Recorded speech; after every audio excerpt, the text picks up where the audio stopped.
Assalamualaikum warahmatullahi wabarakatuh. Selamat siang pemirsa setia Tegar TV, apa kabar Anda hari ini? Semoga selalu sehat dan senantiasa semangat dalam menjalani aktivitas di tengah pandemi COVID-19. Senang sekali rasanya saya Salsakina bisa menyapa Anda kembali dalam program dialog spesial hari ini. Pemirsa, pandemi saat ini tentunya harus memperkokoh semangat gotong royong kita dalam menghadapi COVID-19, terutama dalam menjalankan aktivitas di era new normal.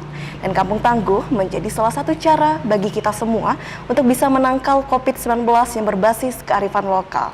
Dan untuk membahas seputar itu, tentu sudah hadir di tengah-tengah kita, yakni sosok yang sangat luar biasa, yakni anggota Komisi 4 DPRD Kabupaten Lampung Tengah, Pak Barozi. Assalamualaikum Pak. Waalaikumsalam. Oke. Sehat? Kabar baik Pak? Alhamdulillah sehat. Alhamdulillah luar biasa ya Pak. Ya. Baik Bapak, kita akan berbincang kurang lebih 30 menit ya Pak ke depan. Ya, ya. Terima kasih untuk sudah menyediakan waktunya Pak. Ya, ya. Baik Pak Baroji, ketika kita mendengar tentang program Kampung Tangguh, memang program ini sudah diluncurkan ya Pak sejak tahun 2020 kemarin di berbagai wilayah Indonesia. Saya ingin mengetahui Pak, sebenarnya program Kampung Tangguh itu apa kalau dilihat dari kacamata Pak Baroji sendiri melihat program ini? Ya. Sebelumnya selamat siang, Assalamualaikum warahmatullahi wabarakatuh. Untuk seluruh pemirsa Tegar TV. Tegar TV. Salam sehat. Ya Mbak Salwa ya. Kampung Tangguh Nusantara sendiri kalau dalam pandangan kami sesuai dengan program yang dicanangkan oleh pemerintah pusat dalam hal ini, salah satunya sebetulnya hari ini menyikapi, menindaklanjuti dan menanggulangi wabah pandemi COVID-19 itulah. Baik. Maka sebetulnya Kampung Tangguh Nusantara ini didorong lebih cepat untuk dalam hal ini peran aktif seluruh masyarakat, aparatur gitu yang tergabung dalam yang masuk dalam jajaran Kampung Tangguh Nusantara itu untuk bisa proaktif memberikan himbauan sekaligus pemahaman-pemahaman pada masyarakat terkait wabah pandemi COVID-19 itu sendiri gitu. Apakah memiliki tujuan khusus Pak selain dari mengatasi angka COVID-19? Ya tentu ada tujuan yang lebih spesifik di situ, dalam arti bahwa Kampung Tangguh Nusantara ini bagaimana di setiap kampung terkhusus yang ada di Kabupaten Lampung Tengah ini bisa mandiri, bisa menyelesaikan masalahnya dan bisa mengangkat apa yang menjadi kearifan lokal dari daerah atau kampung tersebut gitu, untuk bisa bersama-sama dalam hal ini menjadi kepanjangan tangan dari pemerintah gitu, untuk bagaimana bergotong royong mengangkat kearifan lokal yang ada di setiap daerah dan bisa menjadi kampung yang mandiri tentunya. Baik. Gitu. Sehingga bisa dikatakan bahwa di sini masyarakat memiliki peran yang sangat penting untuk mengoptimalkan program dari Kampung Tangguh ini ya Pak? Tentunya juga peran serta masyarakat di situ sangat kuat gitu, sangat dibutuhkan karena di dalam program Kampung Tangguh Nusantara itu sendiri tentu melibatkan tokoh-tokoh masyarakat yang ada di kampung tersebut ya. Baik, kalau jika saya boleh tahu bagaimana Pak untuk respon dari masyarakat di Lampung Tengah mengenai pelaksanaan program Kampung Tangguh ini? Apakah positif atau sebaliknya? Sejauh ini sangat positif. Sejauh ini di semua kampung, di semua kecamatan yang ada di Lampung Tengah dengan adanya Kampung Tangguh Nusantara ini, masyarakat merespon positif karena yaitu tadi bagaimana di setiap kampung itu bisa mandiri, menyelesaikan masalahnya dari bawah gitu, sehingganya memang ini yang dibutuhkan untuk masyarakat Lampung Tengah sebetulnya, seperti Kampung Tangguh Nusantara ini gitu. Dari berbagai macam suku bangsa gitu yang ada, kultur berbagai macam budaya yang ada di Lampung Tengah ini tentunya sangat menjadi solusi dengan adanya Kampung Tangguh Nusantara itu. Baik, jadi bersatu padu ya Pak untuk membangun kampung mandirinya. Dan boleh untuk mengenai berapa jumlah mengenai Kampung Tangguh yang sudah diluncurkan di Kabupaten Lampung Tengah Pak, mungkin bisa disebutkan ada berapa saat ini? Ada berapanya mungkin kurang begitu ya Mbak, tapi kalau sekitar 75% dari seluruh kampung yang ada di Lampung Tengah sudah. Bahkan di kita di wilayah sini Lampung Tengah Timur ini hampir semua sudah launching Kampung Tangguh Nusantara sudah. untuk program. Ya. Dan bagaimana mengenai pelaksanaannya Pak? Mengenai program Kampung Tangguh, apakah sudah optimal? Apakah masih dalam proses menuju Ya, ke sana? sampai saat ini tentunya masih dalam proses Mbak, karena semua aparatur yang ada di kampung juga masih fokus terkait wabah pandemi COVID-19 ini. Jadi tentunya apa yang menjadi program terkait Kampung Tangguh Nusantara sendiri masih dalam proses untuk Masih dalam proses. apa ya, melebar kepada program-program yang lain begitu, bahwa fokus aparatur hari ini karena Kampung Tangguh Nusantara itu juga semua satgas ada di situ gitu. Benar sekali. Jadi artinya memang fokus dari pemerintahan kampung, pemerintah kecamatan, bahkan pemerintah Kabupaten Lampung Tengah sendiri hari ini adalah penanganan COVID-19 sendiri. Baik, benar sekali. Mungkin bisa dispesifikkan Pak, bentuk pelaksanaan atau bentuk kegiatannya itu seperti apa sih untuk menjadi program Kampung Tangguh yang membedakan dengan kampung lainnya yang mungkin belum melaksanakan program ini?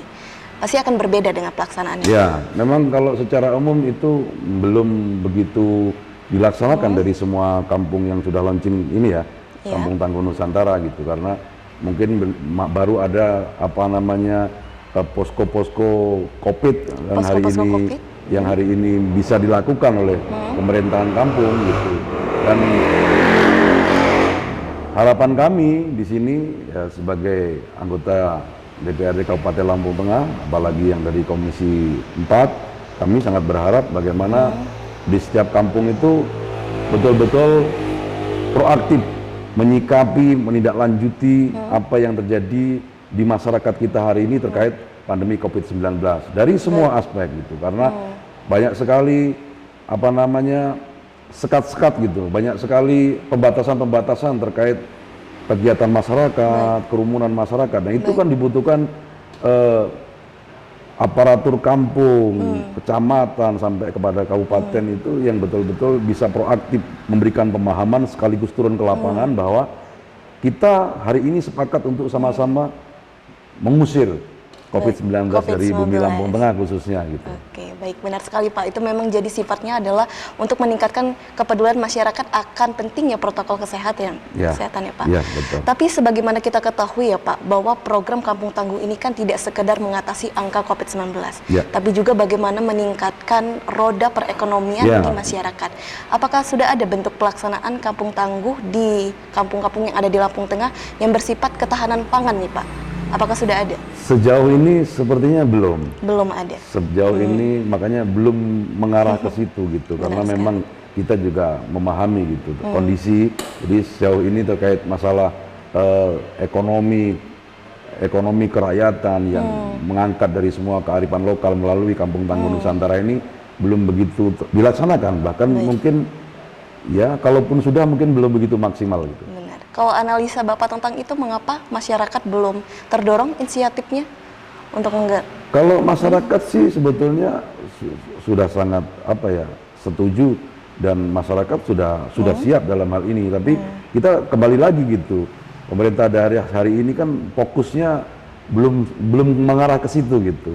Apalagi hari ini pemerintah Kabupaten Lampung Tengah itu pemerintah daerahnya, bupati dan wakil bupatinya baru bulan Februari kemarin dilantik gitu, mungkin juga belum begitu fokus beliau bupati dan wakil bupati mungkin di COVID-19, bagaimana juga ke depan secepatnya sesegera mungkin anak-anak sekolah bisa tatap muka, mungkin itu.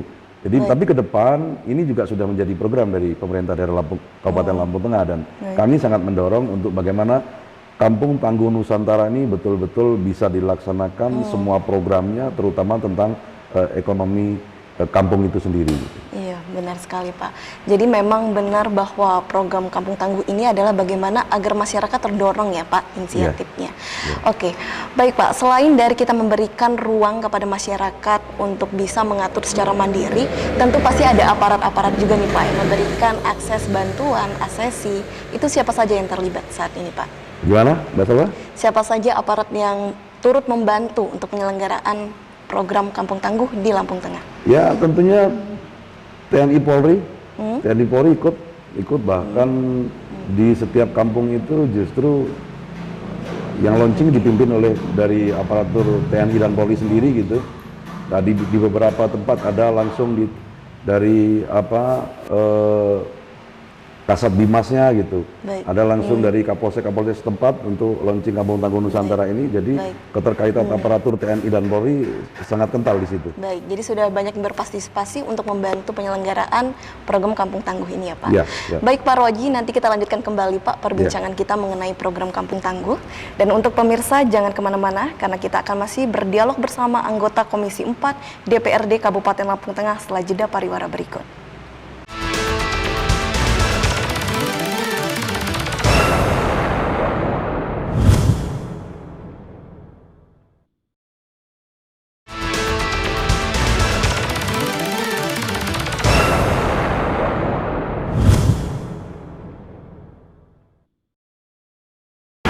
Pemirsa, Anda kembali menyaksikan dialog spesial pada hari ini dan kita tentunya masih berdialog bersama anggota Komisi 4 DPRD Kabupaten Lampung Tengah. Pak Baroji, kita bisa lanjutkan lagi Pak perbincangan kita. Baik Pak, tadi terhenti dari ketika Bapak bicara mengenai bahwa dari seluruh aparat yang ada di Kabupaten Lampung Tengah sudah bersinergi ya Pak, untuk saling bergotong royong membantu pelaksanaan program Kampung Tangguh. Dan dari Pak Baroji sendiri melihat apakah sudah signifikan nih Pak, terlihat masyarakat sudah meningkat akan kepeduliannya mengenai pentingnya protokol kesehatan setelah adanya program Kampung Tangguh ini. Ya, terima kasih Mbak Salwa. Sebetulnya lagi-lagi kita kembalikan kepada tim Satgas itu sendiri. Bagaimana memberikan pemahaman kepada masyarakat dan bagaimana kita itu setiap kita mengeluarkan kebijakan itu jangan justru membingungkan gitu. Jangan justru membingungkan rakyat yang seperti yang hari ini gitu terjadi, di mana di satu sisi di tempat ini bisa, di tempat itu tidak boleh, di sini boleh, itu nggak boleh. Nah, hal-hal yang seperti itu justru menjadi asumsi dari masyarakat bahwa seolah-olah ini tidak serius gitu. Padahal masyarakat sendiri saya yakin gitu siap dan mematuhi apa yang menjadi himbauan dan kebijakan dari pemerintah daerah gitu khususnya gitu. Harapannya tentunya saya sebagai wakil rakyat adalah bagaimana apa yang sudah menjadi kesepakatan dari pemerintah daerah, tim Satgas COVID-19 sendiri itu betul-betul dilaksanakan tanpa tebang pilih gitu. Di bawah itu tanpa tebang pilih bahwa ini memang harus seperti ini yang dilakukan gitu. Jadi masyarakat tidak berada dalam sebuah kebimbangan gitu. Seperti itu Mbak Salwa. Jadi memang harapannya juga dengan ada pelaksanaan program Kampung Tangguh ini tidak hanya dari masyarakat tapi dari aparat juga ya Pak. Ya. Untuk bisa. Jadi artinya memang bahwa si pemangku kebijakan itu berharap ini yang akan dilakukan, program ini yang akan dilakukan, dan saya yakin masyarakat dimanapun itu berada akan selalu patuh dan siap gitu. Apabila dimanakala si pemangku kebijakan itu menyampaikan dengan pas, proaktif gitu, bahwa apa yang menjadi keluhan masyarakat, apa yang menjadi masalah di kampung ini, bahwa dengan adanya Kampung Tangguh Nusantara ini, kampung ini akan melaksanakan apa gitu. Seperti hari ini gitu. Lampung Tengah sebetulnya kan masih, mohon maaf, rawan konflik gitu Mbak Salwa ya, masih rawan konflik. Tapi dengan adanya Kampung Tangguh Nusantara ini, bagaimana kita rekrut semua tokoh-tokoh muda dari semua suku, semua keyakinan untuk bisa bergabung dalam Kampung Tangguh Nusantara ini yang bisa meminimalisir setiap gesekan-gesekan yang terjadi, bahwa nantinya tokoh-tokoh muda itulah akan menyelesaikan permasalahan yang ada di kampungnya sebelum masalah ini dibawa ke ranah hukum gitu, seperti itu Mbak. Kalau dari Pak Baroji sendiri selaku anggota DPRD nih Pak, sebagai perwakilan rakyat, perpanjangan dari masyarakat, bagaimana antisipasi hal tersebut? Ya seperti itu, bahwa memang kita direpotkan oleh COVID-19 ini Mbak, gitu, direpotkan. Tapi apapun itu ekonomi rakyat tetap harus berjalan gitu. Pemerintahan Kabupaten Lampung Tengah harus berjalan. Jadi harapannya adalah kita fokus kepada COVID-19, tapi peningkatan ekonomi, pemulihan ekonomi rakyat ini juga harus bisa menjadi prioritas dari pemerintah daerah. Dan bagaimana ekonomi ini akan pulih, akan meningkat, harus dibarengin dengan infrastruktur, harus dibarengin dengan keamanan kan gitu. Jadi semua punya potensi di situ untuk bisa membawa Lampung Tengah ini lebih maju dan mungkin menjadi kabupaten unggulan yang ada di Provinsi Lampung sini Mbak. Terlebih di Kabupaten Lampung Tengah ini terdapat ya Pak potensi terhadap apabila ingin dibangunnya ketahanan pangan yang akhirnya bisa dimanfaatkan oleh berbagai kalangan masyarakat. Sebenarnya ada sangat berpotensi.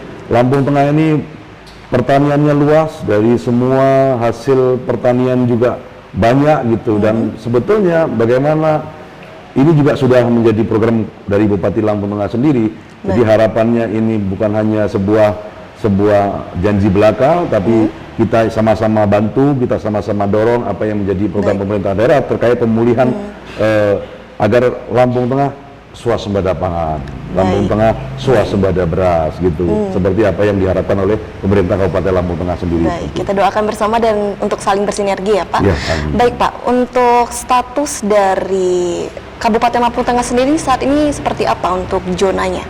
Apakah saat ini sudah berada di zona kuning atau belum sampai situ? Sampai hari ini sudah di zona kuning, bahkan sudah di beberapa kecamatan sudah memasuki zona hijau.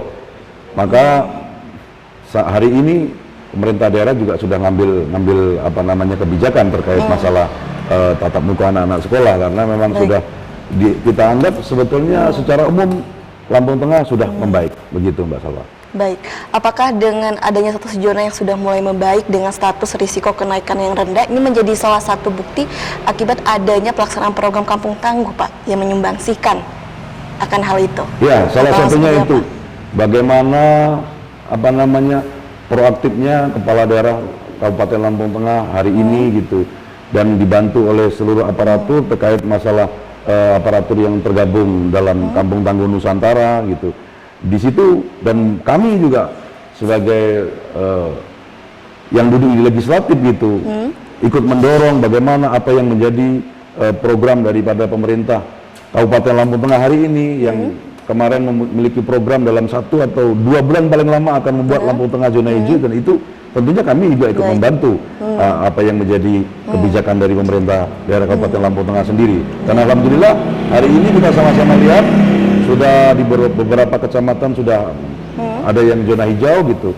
Secara umum kita juga sudah masuk di zona kuning gitu. Jadi mudah-mudahan dengan semuanya bisa menyadari bahwa COVID-19 memang ada, dan COVID-19 memang harus apa namanya ditindaklanjuti. Masyarakat semua harus memahami, pemangku kebijakan paham atas apa yang diinginkan oleh masyarakat. Insya Allah COVID-19 segera berlalu dari Kabupaten Lampung Tengah gitu Mbak Salwa. Benar sekali, tapi untuk mencapai hal tersebut pasti ada strategi Pak. Pasti ada program yang memang sudah diunggulkan oleh pemerintah dari Kabupaten Lampung Tengah. Apa yang menjadi strategi agar Kabupaten Lampung Tengah secara total berada di zona hijau? Ya salah satunya itu kemarin Bupati Lampung Tengah ingin melaksanakan program yang disebut bunga. Itu artinya Bapak Bupati dan Wakil Bupati akan turun di setiap kecamatan gitu untuk apa namanya berpindah kantor di setiap kecamatan untuk memberikan pemahaman sekaligus dalam rangka penekanan penyebaran wabah COVID-19 itu sendiri. Baik, ketika kita berbicara mengenai hal tersebut memang perlu waktu ya Pak, perlu waktu yang cukup lama dan membutuhkan sumbangsi dari setiap elemen yang ada di pemerintah maupun di masyarakat. Lalu Bapak melihat sendiri program dari Kampung Tangguh ini, apakah Bapak optimis bahwa program ini akan membantu untuk menurunkan angka atau menghilangkan penyebaran angka COVID-19? Selama semuanya menjalankan sesuai dengan tupoksinya, menjalankan dengan bahwa jabatan dan tugas itu memang sebuah amanah dan itu betul-betul dilaksanakan, saya sangat yakin bukan hanya terkait keamanan, bukan terkait ekonomi, bahkan kemiskinan di Lampung Tengah ini bisa kita selesaikan dengan adanya Kampung Tangguh Nusantara itu. Kalau Pak Baroji sendiri melihat apa sih Pak yang menjadi faktor utama dari masalah klasik ya Pak kalau kita berbicara mengenai kemiskinan, terusnya di Kabupaten Lampung Tengah, sebenarnya apa kalau Bapak melihatnya dari perspektif Pak Baroji? Yang pertama tentu keamanan gitu. Lagi-lagi keamanan, bagaimana kita bisa menciptakan situasi kamtipmas yang aman gitu, yang kondusif. Bagaimana kerukunan itu bisa terjaga dari semua suku bangsa yang ada di Lampung Tengah, semua keyakinan yang ada di Lampung Tengah. Sudah seperti itu didorong oleh infrastruktur yang baik. Yang baik. Saya yakin apa yang menjadi permasalahan di Lampung Tengah hari ini bisa teratasi dengan segera, apalagi dengan sudah di launchingnya Kampung Tangguh Nusantara itu sendiri gitu, Mbak Salwa. Baik, apakah hanya keamanan saja, Pak? Ya? Apakah hanya seputar keamanan saja? Nah, artinya begini. Artinya tadi sudah saya sampaikan di depan bahwa pemangku kebijakan sendiri semuanya harus menyadari bahwa sektor pertanian ini apa yang menjadi unggulan dan bagaimana apa yang dilakukan pertanian oleh petani sendiri, bagaimana distribusi pupuk sampai hari ini, walaupun mungkin secara umum gitu pemerintah daerah sudah dalam hari ini dari Pusri sendiri sudah banyak sekali gitu memberikan asupan pupuk di Kabupaten Lampung Tengah, tapi bagaimana proses distribusinya di bawah yang hari ini terkadang masih ada kelangkaan gitu pupuk di tengah-tengah masyarakat gitu, petani-petani kita gitu. Nah itu yang harus ada kontrol, minimal ada kontrol dari pihak pemerintah dalam hal ini dari Dinas Pertanian tentunya gitu, dari Dinas Pertanian dan Ketahanan Pangan untuk bisa mengontrol ini sampai ke bawah yang akhirnya akan tahu apa yang dibutuhkan oleh petani, apa yang hari ini dikeluhkan oleh petani, seperti itu. Oke, baik Pak Baroji, mohon nanti kita lanjutkan kembali ya Pak dialog kita. Dan untuk pemirsa jangan kemana-mana, kita akan lanjutkan kembali setelah jeda pariwara berikut.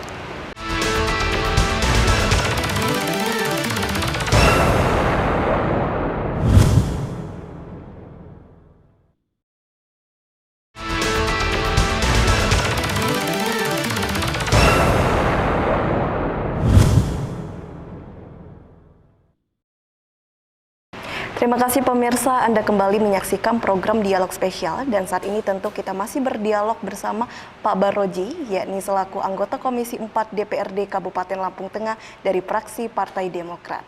Baik Pak Baroji, kita lanjutkan kembali ya Pak. Tadi kita sudah banyak membahas mengenai program Kampung Tangguh yang memang tujuannya adalah upaya untuk bagaimana masyarakat lebih waspada dan lebih peduli lagi akan pentingnya kesehatan protokol kesehatan.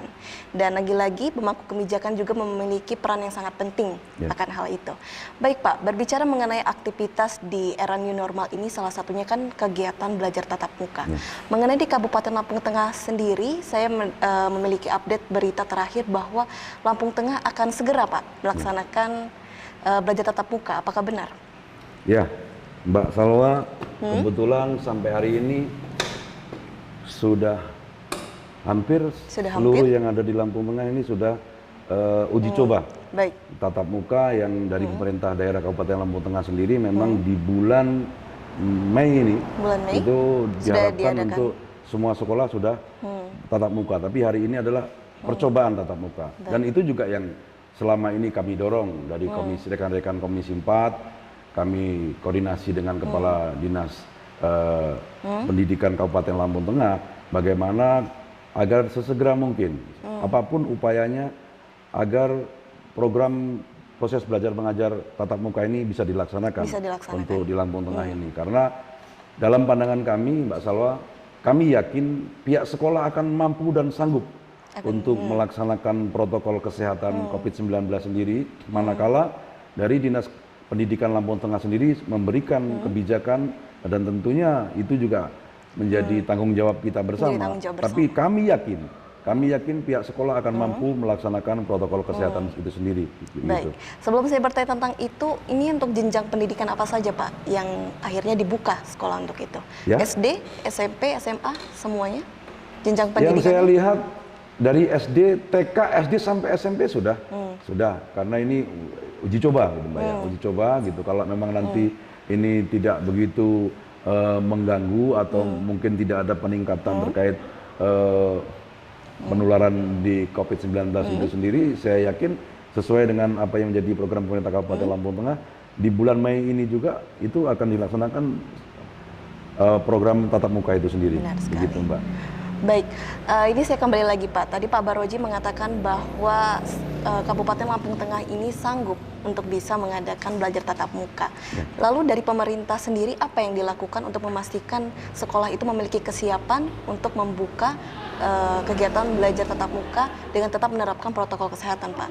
Karena ini kalau tidak benar-benar diperhatikan bisa menjadi bumerang ya Pak bagi Lampung Tengah. Betul, ya itu tadi Pak, dalam kita mengambil sebuah kebijakan tentunya kita juga harus melihat sisi positif dan negatifnya gitu.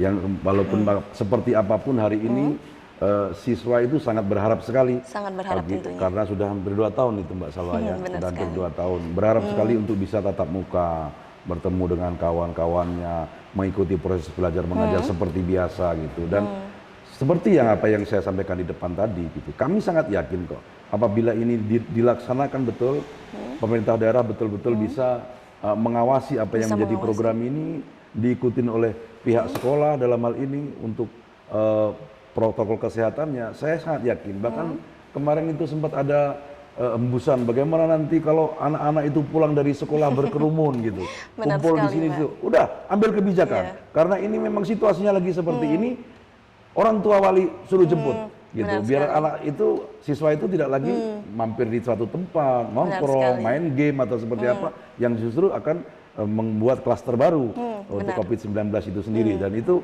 juga sudah saya sampaikan itu, baik dengan kepala dinas, dengan kepala daerah pun secara personal sudah saya sampaikan.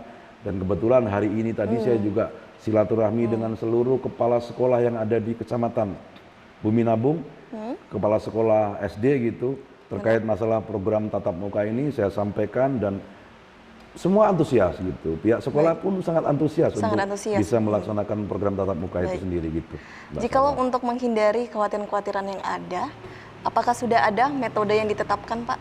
Maksudnya? Agar kita bisa meminimalisir agar kekhawatiran tadi yang telah disebutkan tidak terjadi. Ya, Pak? itu tadi. Apa jadi saja? kami sama-sama menyampaikan gitu karena juga menjadi tanggung jawab kami untuk bisa ikut membantu apa yang menjadi program dari pemerintah daerah Kabupaten Lampung Tengah sendiri. Maka tadi kami silaturahmi dengan seluruh kepala sekolah itu dalam arti bahwa seperti apa yang harus diambil dan kebijakan seperti yang tadi saya sampaikan tadi. Bahkan anak sekolah itu kalau mau pulang diharapkan dijemput oleh orang tua wali. Nggak apa-apa, situasinya lagi seperti ini gitu. Dan saya yakin orang tua wali pun sanggup. Karena secara umum orang tua wali juga sudah gelisah ini Mbak Salwa terkait anaknya hanya daring di rumah gitu. Jadi salah satu masalah juga ya Pak, yang sering itu menjadi masalah. Sangat, saya sendiri juga punya anak sekolah gitu Mbak Salwa. Waduh, sangat menjadi masalah gitu. Anaknya sendiri kebingungan, nggak ada kawan, daring hanya megang HP kan gitu. Nah, yang seperti itu juga harus, makanya kita harus melihat untung rugi dari sebuah kebijakan, sebuah program yang akan kita laksanakan di Kabupaten Lampung Tengah ini terkait masalah proses pendidikan tatap muka di Kabupaten Lampung Tengah itu sendiri, Mbak. Dan harapan saya ini tetap bisa terus dilakukan tanpa mengurangi atau tidak mengesampingkan pandemi COVID-19 itu sendiri, sehingganya sekolah tetap dilaksanakan, masyarakat tetap dikasih pemahaman, tim Satgas sendiri dari aparatur kampung sampai kepada pemerintah daerah Kabupaten Lampung Tengah sendiri tetap melakukan himbauan dan proaktif turun ke bawah untuk bisa menyampaikan bahayanya pandemi COVID-19 itu sendiri. Gitu. Mungkin hal ini juga diperlukan kerjasama dengan orang tua juga ya Pak, agar bisa membimbing anaknya juga bahwa tadi sudah disebutkan ketentuannya setelah pulang sekolah tidak boleh kemana-mana lagi, seperti itu mungkin. Karena kan begini Mbak, kalau mungkin hari biasa itu satu kelas itu 40 orang, bisa kita buat 20 orang. Benar. Bisa kita buat kita atur jam belajarnya yang berbeda. Karena memang situasinya seperti ini, itu tetap harus kita ambil gitu. Kebijakan langkah-langkah seperti itu harus tetap kita ambil agar tetap proses belajar mengajarnya tetap bisa berjalan, tapi kita juga tetap mengedepankan protokol kesehatan itu sendiri. Benar gitu. sekali. Yang menjadi salah satu syarat, apakah guru-guru juga sudah harus semuanya divaksinasi, Pak? Kalau Lampung Tengah sampai hari ini hampir semua guru sudah. Sudah. Karena kita sudah merambah ke masyarakat umum. Jadi saya rasa kalau pendidik itu hampir semua sudah. Mungkin ada yang baru 1 kali, tapi banyak yang sudah 2 kali. Gitu. Kalau Lampung Tengah sendiri, saya pikir sudah pendidik lah ya. Untuk Dewan Guru itu semua. Sudah sepertinya gitu. Sehingga belum ada tanggal pasti juga Pak yang dikeluarkan bahwa sekian tanggal segini akan dilaksanakan belajar tatap muka, belum ada. Saya lupa tanggalnya, tapi jelas di bulan ini program tatap muka itu dilaksanakan oleh pemerintah daerah Kabupaten Lampung Tengah. Cuman saya lupa tanggalnya, Mbak Salwa. Kita doakan semoga berjalan dengan lancar ya Pak. Ya, amin. Baik Pak Baroji, tadi kita sudah kurang lebih banyak ya Pak membahas mengenai Kampung Tangguh, kemudian belajar tatap muka. Ternyata Pak Baroji ini merupakan sosok yang sangat luar biasa Pak. Tidak hanya menjadi anggota Komisi 4 DPRD Kabupaten Lampung Tengah, ternyata juga menjadi Ketua Umum dari Almacida. Mungkin bisa dijelaskan untuk pemirsa yang ada di rumah Pak, Almacida itu apa sih Pak sebenarnya? Terima kasih Mbak Salwa. Jadi Almacida itu adalah Aliansi Masyarakat Cinta Damai, organisasi sosial kemasyarakatan Mbak. Organisasi sosial. Dan dalam visi dan misi kami adalah bagaimana dalam setiap langkah kami bisa meringankan beban sesama yang ada di lingkungan wilayah kami.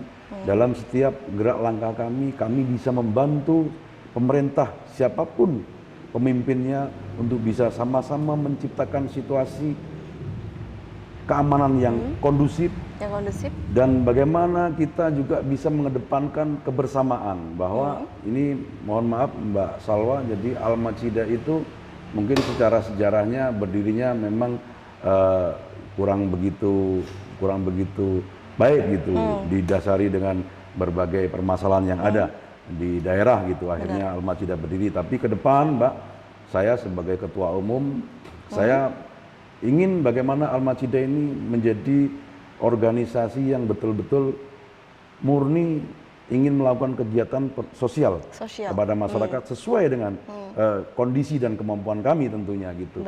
Karena memang Almacida ini Mbak, itu kita terbuka, kita kebinekaan, semua suku, semua keyakinan boleh bergabung di Almacida selama siapapun itu siap dan ikhlas untuk menyisihkan waktu, tenaga, pikiran, bahkan materinya untuk organisasi demi kebaikan bersama gitu. Sehingga tidak mementingkan suku dan agama tapi mengedepankan humanity, kemanusiaan dan solidaritas. Baik Pak, apa saja kegiatan-kegiatan yang sudah dilakukan jika memang berangkat dari visi misi adalah membantu sesama Pak?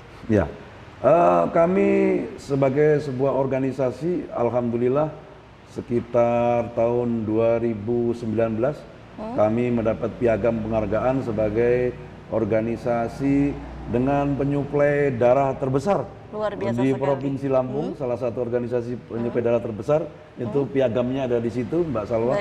Bahwa kami mengadakan program donor darah massal itu setiap 2 bulan sekali.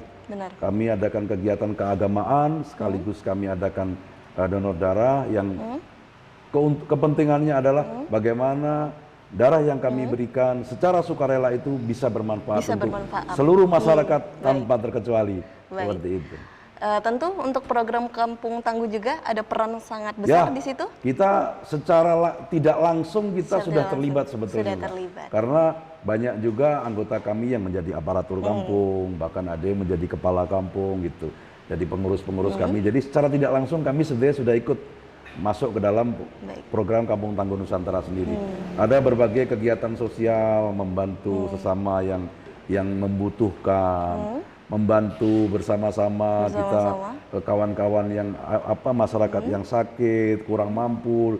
Itu yang kami lakukan. Tentu itu juga sesuai dengan kemampuan dan kondisi kami gitu secara organisasi, seperti itu Mbak. Baik, luar biasa sekali. Semoga kedepannya Almacida dapat sukses ya Pak dan berjalan terus. Baik Pak Baroji, tidak terasa kita sudah berada di penghujung acara nih Pak. Mungkin bisa diberikan singkat closing statement untuk pemirsa yang ada di rumah yang setia telah menyaksikan dialog kita dari awal hingga akhir. Untuk pemirsa Tegar TV dimanapun berada, mari kita bersama-sama menjadi masyarakat yang patuh terhadap apa yang menjadi kebijakan dari pemerintah daerah, khususnya pemerintah daerah Provinsi Lampung dan pemerintah daerah Kabupaten Lampung Tengah, agar apa yang menjadi program pemerintah terkait pandemi COVID-19 ini betul-betul bisa berjalan dengan baik, dan sehingganya COVID-19 segera berakhir, pergi dari bumi Lampung yang kita cintai. Harapannya adalah tetap patuhi protokol kesehatan. Lagi-lagi itu yang menjadi saran utama ya Pak. Baik Pak Baroji, terima kasih atas waktu dan kesempatannya Pak. Semoga sukses dan sehat selalu ya Pak. Amin. Ya, dan tak lupa saya ucapkan terima kasih juga untuk seluruh pemirsa yang telah setia menyaksikan dialog spesial hari ini dari awal hingga akhir. Dan jangan lupa untuk terus saksikan program dialog spesial di episode lainnya. Dan baik pemirsa, dan kita doakan semoga di Kabupaten Lampung Tengah untuk pelaksanaan program Kampung Tangguhnya tidak sekedar mengatasi angka COVID-19, tetapi juga bisa mengurangi dampak sosial dan ekonomi. Amin. Dan pelaksanaan belajar tatap muka juga dapat menghidupkan kembali atmosfer dunia pendidikan yang selama ini mati akibat pandemi COVID-19. Saya Salsa Sakinah, mewakili kru yang bertugas, pamit undur diri. Wassalamualaikum warahmatullahi wabarakatuh. Sampai jumpa.